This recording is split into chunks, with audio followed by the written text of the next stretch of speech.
Noresahana nandritra amin'ny tatitra izay nataony Bianco androany ihany koa ireo raharaha lehibe na antsoina ihany koa hoe dossier sensible na dossier porteur.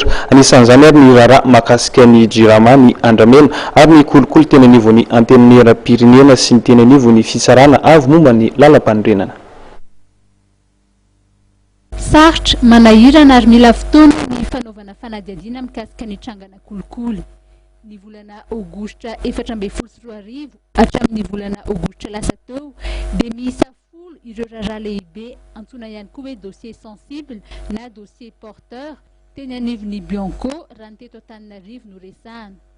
400 ireo olona voakasika, ny 470 voasambotra ary 2 no voatana any am-ponja. Anisan'ny raharaha mahasarika ny maro ny resaka JIRAMA.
Ao ihany koa ny resaka Andramena.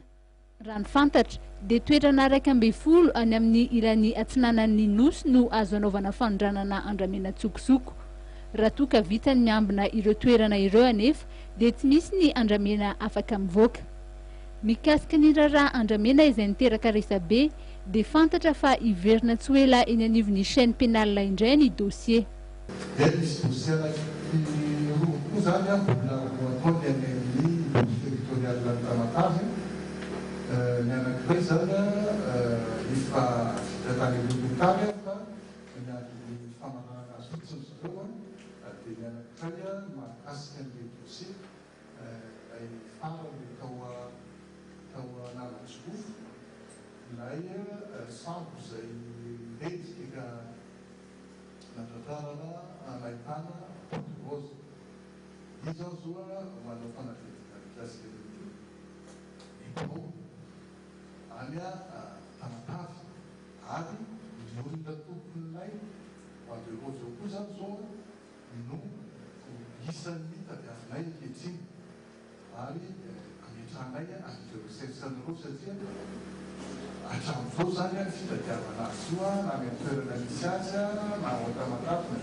Nandehabe ihany koa ny resaka kolikoly teny anivon'ny antenimieram-pirenena sy ny fitsarana avy momba ny lalam-panorenana tamin'ny fitsim-pahapitokisana ny filoham-pirenena.